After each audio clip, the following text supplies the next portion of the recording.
Survivors. Je vous laisse inspirer un petit peu. Les survivants. Ouais. Ça va, 3 heures qui passent bien. Bon, eh bien, je ne sais pas si certains d'entre vous ont découvert le superbe numéro des Cahiers du cinéma de ce mois-ci, qui a consacré un dossier assez important sur le cinéma argentin, et notamment sur cette génération, voilà, ça s'appelle donc El Pampero Ciné, qui est, on va dire, une espèce de mouvement de nouvelle vague argentine. Et je voulais peut-être te poser d'abord comme question celle-ci, pour recontextualiser un petit peu ton travail dans cette production cinématographique-là. Qu'est-ce qui, selon toi, caractérise le cinéma d'El Pampero, et qu'est-ce qui, dans ce film, se rapproche le plus ou le moins, ou en tout cas, qu'est-ce qui fait la nature particulière de ce film dans cet écosystème? Ok. Bueno, muchas gracias primero. Gracias a Antoine, gracias al Cine Méliès, gracias a ustedes por estar aquí. Alors, merci Antoine, merci Méliès, merci à vous d'être là ce soir. Donc, El Pampero, c'est une maison de production. Il y a parmi laquelle j'ai des amis, il y a aussi des gens qui sont dans le film qui appartiennent au Pampero, et il n'y a rien d'étonnant à ça, puisqu'en fait, on est tous allés à la même université, on a étudié dans la même école de cinéma, donc surtout avec Linas et Mogianski, Alejo Mogianski, et moi, donc, nous écrivons tous les ans une revue qui est annuelle de cinéma. Revue du cinéma, c'est les noms de l'art. Voilà. Il a dit en français. Y además nosotros, muchos de nosotros además enseñamos, damos clase en esa escuela hoy. ¿Y esa escuela cuál es? Universidad del Cine. Universidad del Cine. Alors donc, et d'autant plus, de plus, beaucoup d'entre nous donnent des cours actuellement dans cette université du ciné. Pero me parece importante decir que mi película no es una película del Pampero, es una película que produje junto a otros productores.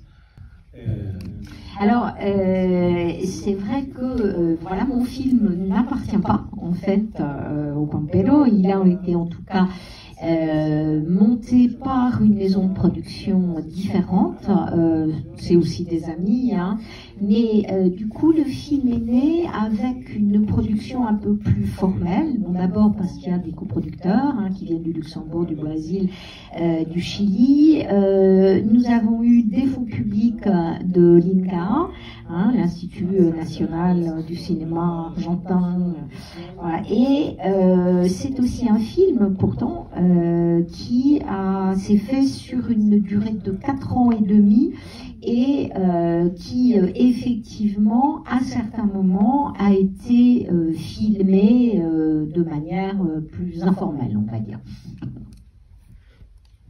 C'est fini. Du coup, on va peut-être rentrer progressivement dans ce film particulièrement. Mais je vais quand même poser d'abord une question qui est un peu hors du film. Okay. En fait, je vais peut-être te poser la question de façon très simple. Est-ce que, dans le contexte actuel, et depuis, on va dire, la crise financière des années 2000 en Argentine, est-ce que tu considères ce film comme un film politique? Et est-ce que ce film est un film même révolutionnaire dans son essence ou dans son propos? Ok. Es una película política en el sentido que uno podría decir, bueno, toda película es política, pero también toda película es política, ninguna película es política. Alors, oui, alors le film est politique, alors c'est vrai qu'on peut dire que tout film est politique ou qu'aucun film n'est politique, mais celui-ci l'est, je crois, dans le sens où il a une vraie relation avec la politique, dans la mesure où il pose une question qui est, si on veut, d'ordre existentiel, mais qui est à la fois et philosophique et politique, c'est-à-dire comment on occupe notre temps.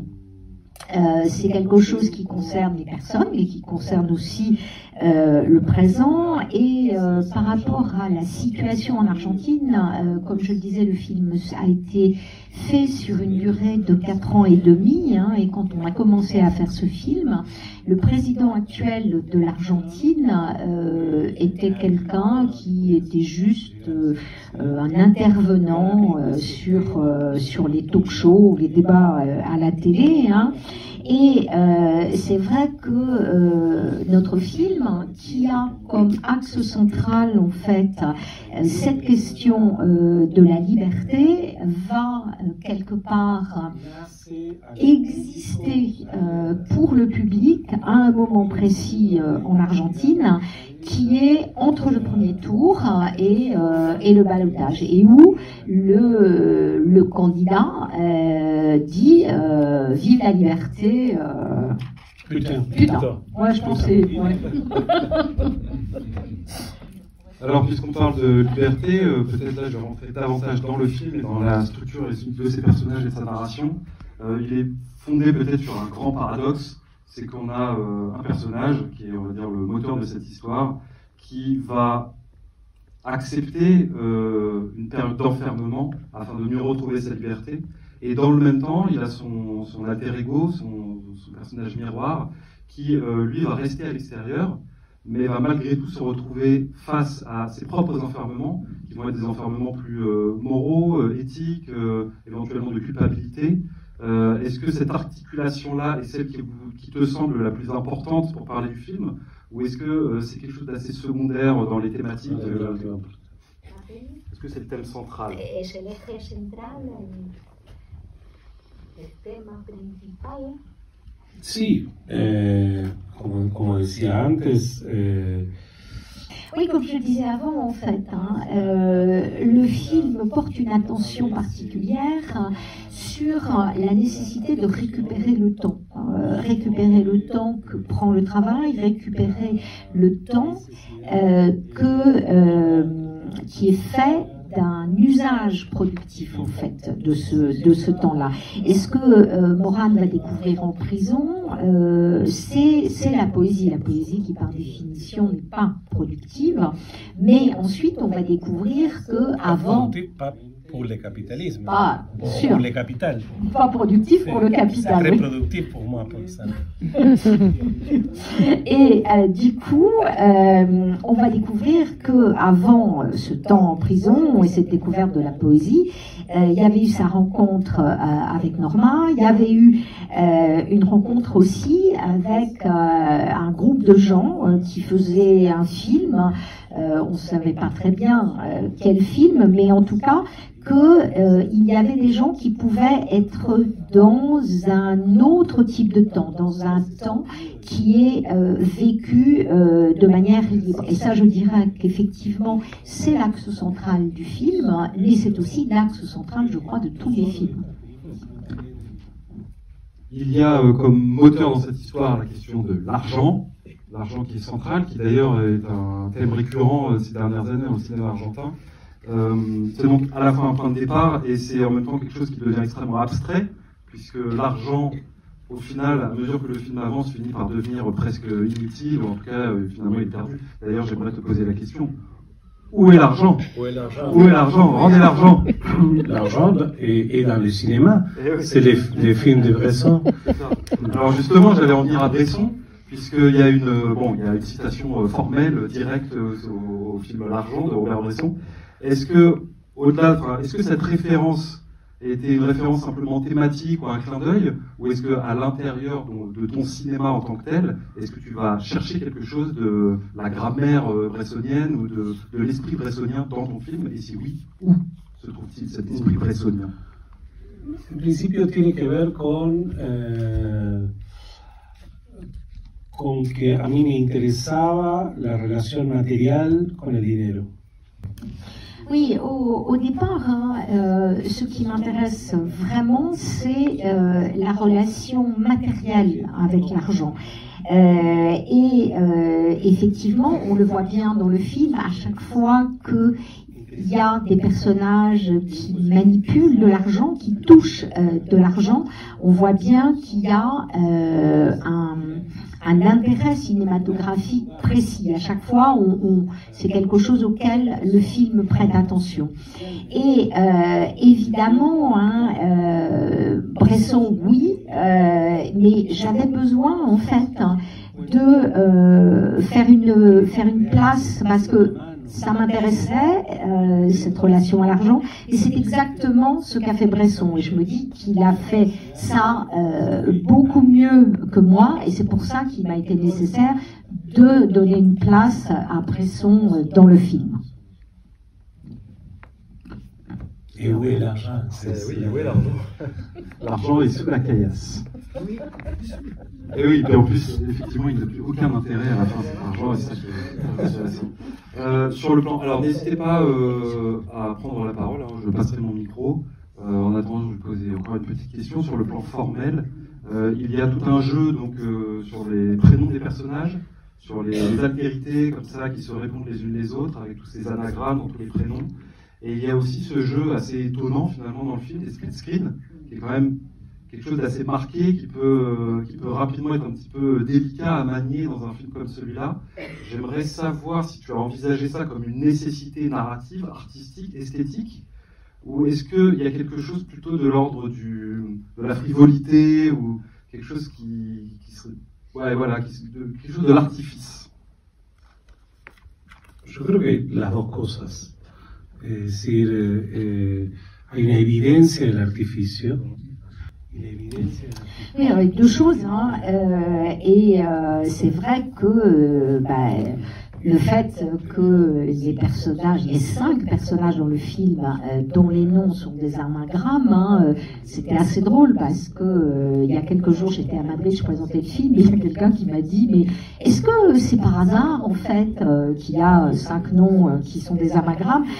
Évidemment non, c'est-à-dire que ça c'était très très clairement en fait une espèce de mise en scène de l'artifice en fait. Et après, il y a aussi la nécessité narrative qui se fait jour. Moi, j'ai voulu travailler sur le mode de la fable parce que le film n'est pas réaliste.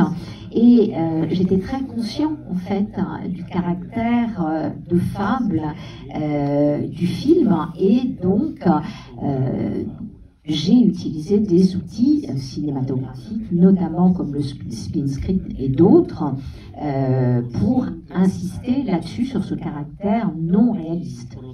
Oui, parce que alors je ne sais pas si c'est forcément évident pour tout le monde, si vous l'avez tous remarqué, mais donc le personnage du patron de la banque est également le même que celui du taulier de la prison. J'imagine que ça procède de la même idée de venir créer des parallèles et des... Bon. Sí, de trabajar una noción de duplicidad permanente. Oui,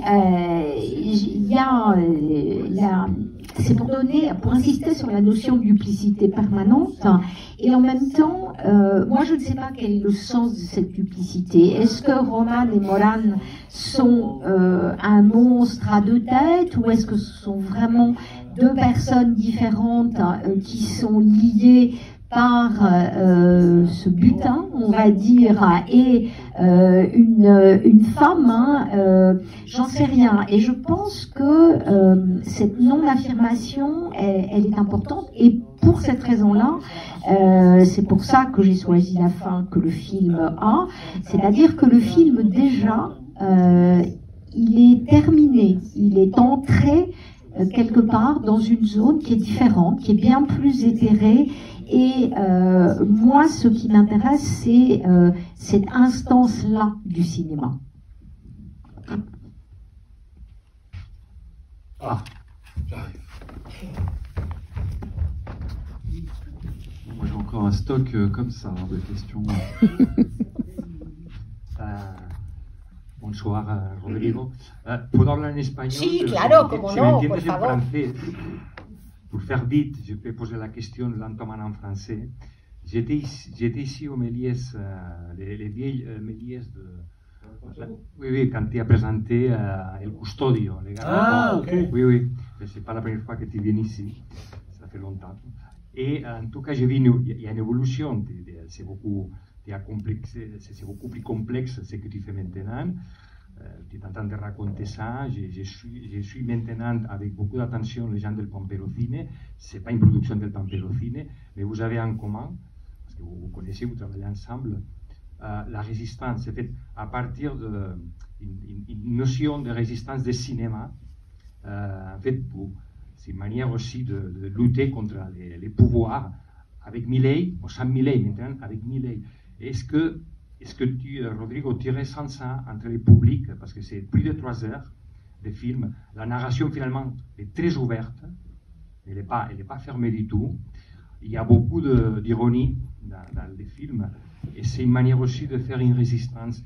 Est-ce que tu sens ça avec les publics en Argentine, et aussi quand tu viens en France, quand tu vas en Espagne, une manière différente d'approcher les cinémas comme on fait maintenant la plupart des films qui sont, de mon point de vue, assez conventionnels. Sí, en principio me parece que... Oui, au début, bien sûr, naturellement, il y a une forme qui est une forme de résistance, peut-être, mais en même temps, je préfère, au terme résistance, je préfère le terme provocation, en fait. Je crois que la résistance, c'est quelque chose qui est très très important quand on est dans des situations extrêmes de dictature, des situations d'occupation, hein. Mais la provocation, ça me semble être plus juste, en tout cas, par rapport au cinéma que je pratique. Le cinéma, pour moi, est un acte de provocation. Et surtout par rapport aux formes de langage qui nous sont imposées dans l'audiovisuel, hein. Si on parle d'une réaction au contexte politique, le problème c'est que les personnes qui pourraient se sentir provoquées par un film comme Les Délinquants n'iront sans doute pas le voir. Donc en fait, il se transforme en un espèce de monologue. En Argentine, hein, les choses, en fait, il y a tellement de divisions actuellement que les gens qui soutiennent l'actuel président Milei n'iront pas voir ce film. Alors, je connais néanmoins une exception, hein, d'un homme qui avait dirigé une revue de cinéma dans les années 90, une revue plutôt progressiste, qui est devenu un homme de droite, qui est un soutien de Milei, qui est venu voir le film, qui l'a beaucoup aimé et qui a écrit dessus. Je voulais revenir parce que vous avez parlé d'ironie et justement ma question suivante, elle est justement parler de ça un petit peu, de l'humour qui est sous-jacent dans le film. En fait, il est sous-jacent mais quand même finalement très présent sans être comique. Cette petite frontière-là entre le sérieux et le côté ironique un petit peu rigolo, comment elle se travaille? Je ne sais pas si c'est vraiment une question, mais je crois que j'ai plutôt envie de te faire réagir sur ce sujet-là. Sí, digamos que no es que yo me propongo hacer una película cómica o una película graciosa o una... Oui, je vise pas particulièrement à faire un film amusant ou à faire une comédie, hein, mais c'est plutôt que le film, en fait, que l'humour préexiste au besoin de faire un film, en fait, hein. L'humour, c'est quelque chose qui est là pour sublimer la réalité et en même temps où d'autres fois je vais utiliser l'absurde pour subvertir cette réalité, en fait, hein. Et ça va rentrer dans la construction du film, en fait. Je ne sais pas si tu l'avais pensé comme quelque chose de drôle ou pas. En tout cas, moi, je l'ai ressenti un peu de manière différente, mais il y a ce gros symbole du disque qui revient, donc qui est offert, qui l'offre, et puis finalement lui revient. C'est quelque chose qui est à la fois un petit peu drôle, qui relève aussi du domaine du conte et de l'extraordinaire. Et en même temps, il y a quelque chose d'extrêmement triste et très fataliste là-dedans, comme quelque chose d'une destinée qui referme ses mâchoires sur le personnage. Et tu voyais ça plutôt comme quelque chose de drôle ou quelque chose de plutôt dramatique? No, de drôle.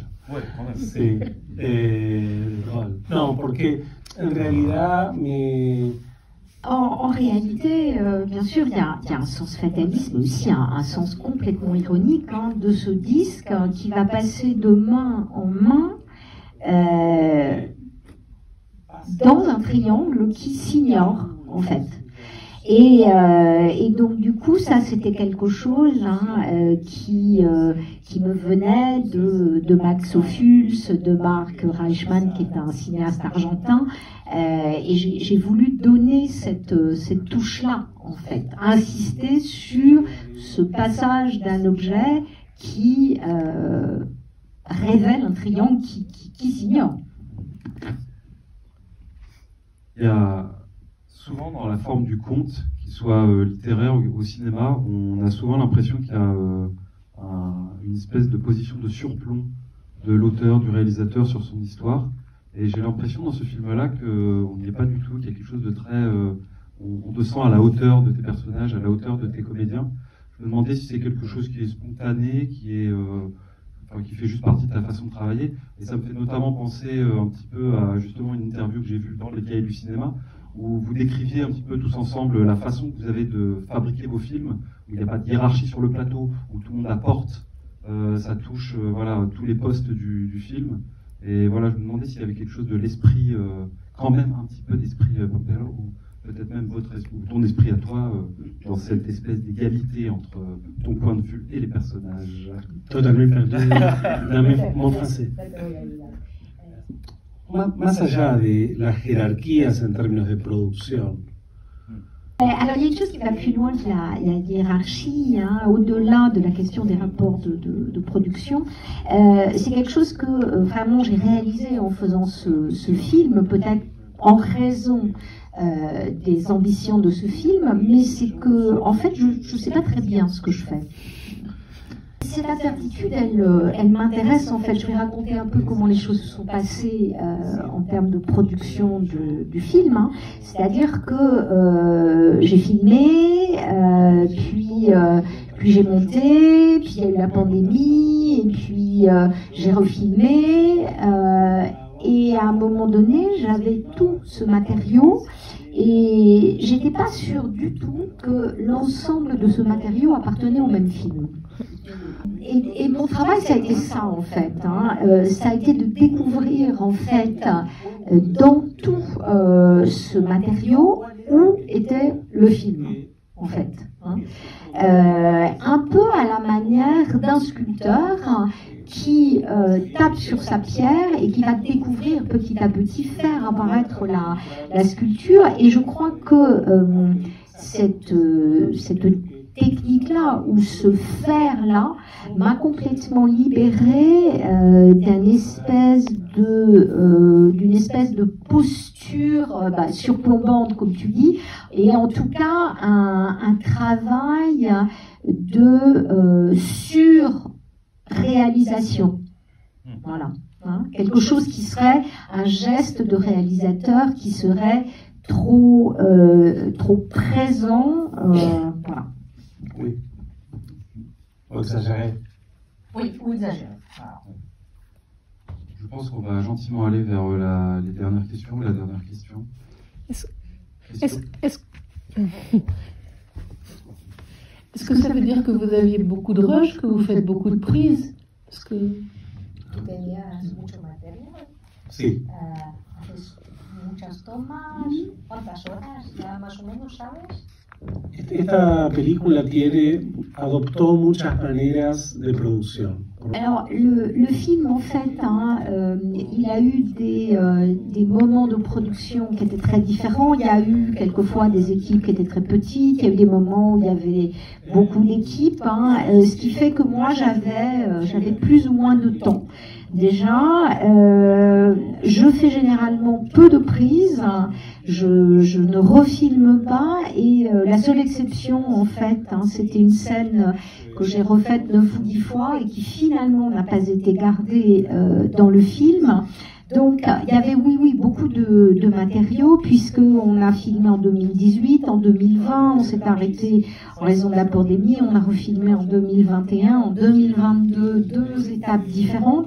Et le film, il a été terminé juste 2 semaines avant Cannes. Donc, c'est un film dont la période de production a été longue et étalée, mais où la post-production, c'est-à-dire tout le travail vraiment de montage, correction couleur, le son, etc., s'est fait très très vite.